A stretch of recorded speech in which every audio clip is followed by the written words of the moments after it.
आज महाराज ने किया तो आज धुंधकारी पिता को कष्ट देने लगा।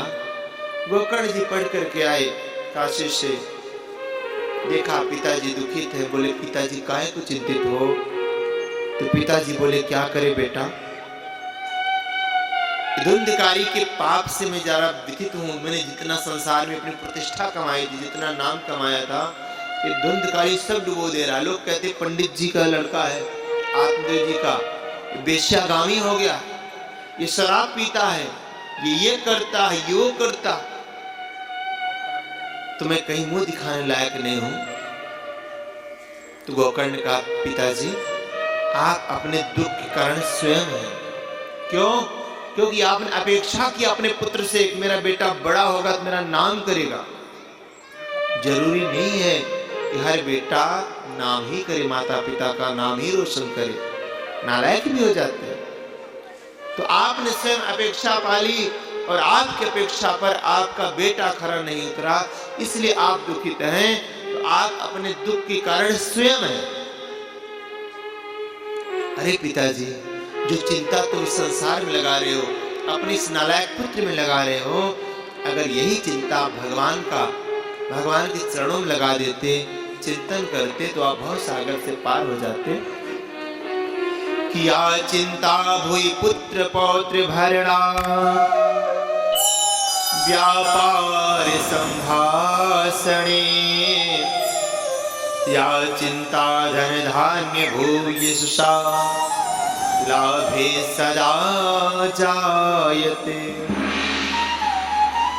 सा चिंता यदि नंदनंदन पद, द्वंद्वारविंदे क्षणम्, तो का चिंता यमराज भीम सदनम्, द्वार प्रयाणे प्रभु।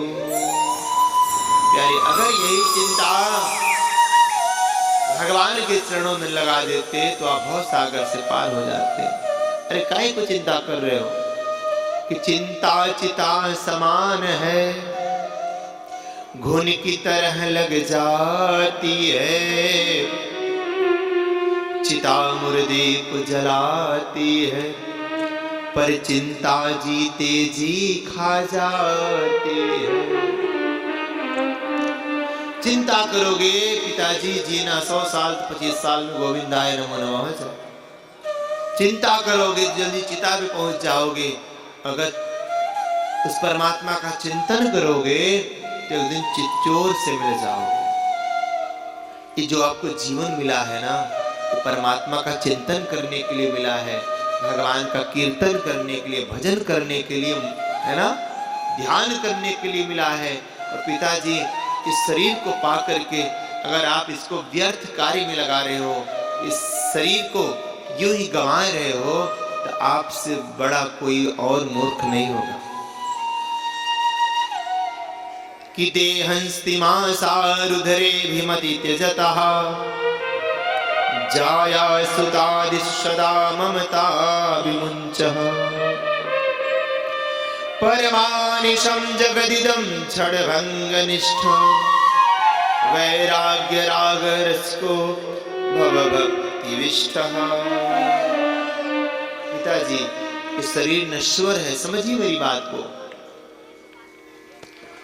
एग्जाम्पल परमात्मा के सब जितने दिन के लिए आए पिताजी, उतना हमारे पास गिन के है। हमें इतने साल, इतने माह, इतने दिन, इतने घंटे, इतने मिनट, इतने सेकंड जीना है। 1 सेकंड भी नहीं बढ़ सकता पिताजी।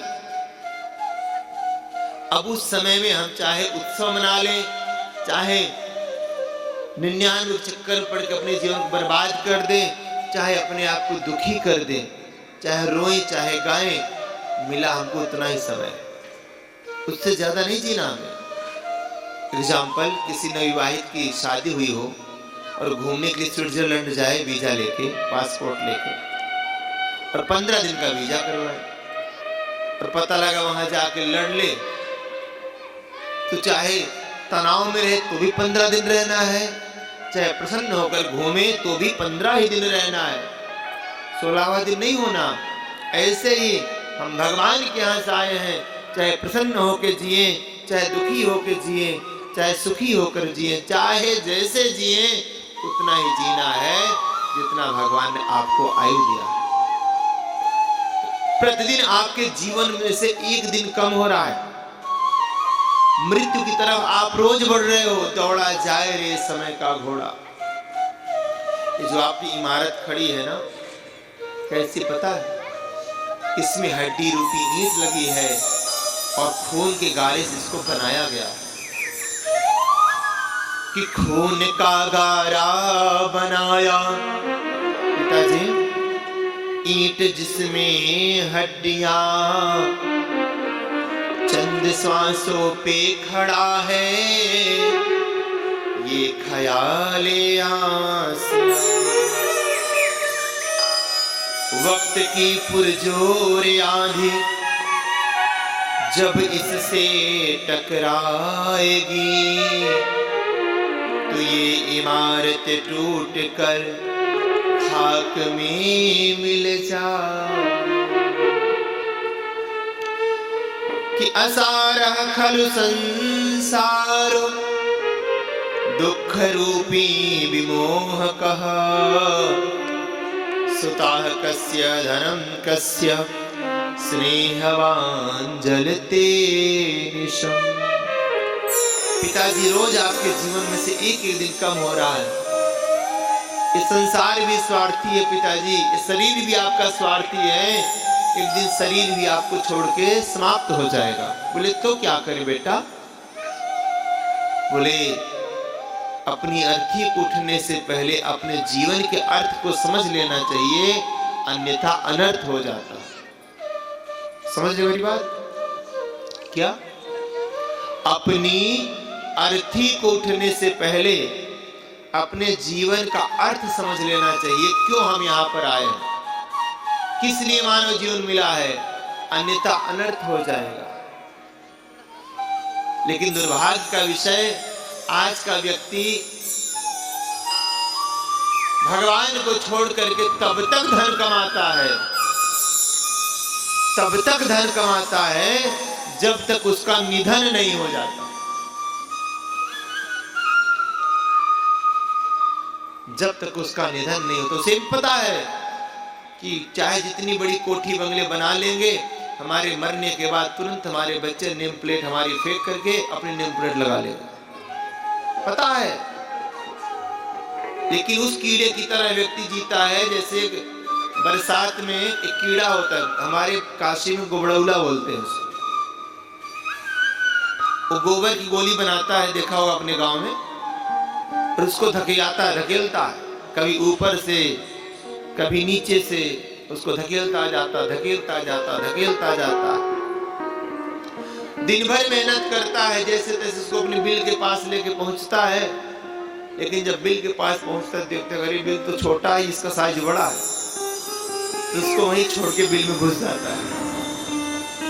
ऐसे हम लोग हैं, जीवन भर पैसा कमाते हैं और अंत में सब कुछ ये छोड़ के चले जाते हैं। एक सर्वे के अनुसार व्यक्ति अपने जीवन का 90% धन उपयोग नहीं कर पाता, बैंक में ही रह जाता है, दूसरे लोग उसका मजा लेते हैं। 90% धन का उपयोग वो नहीं कर पाता, सब छोड़ के चला जाता है। मैं तो कहा करता हूं, चाहे जितने कमा लो हीरे मोती, याद रखना कफन में जेब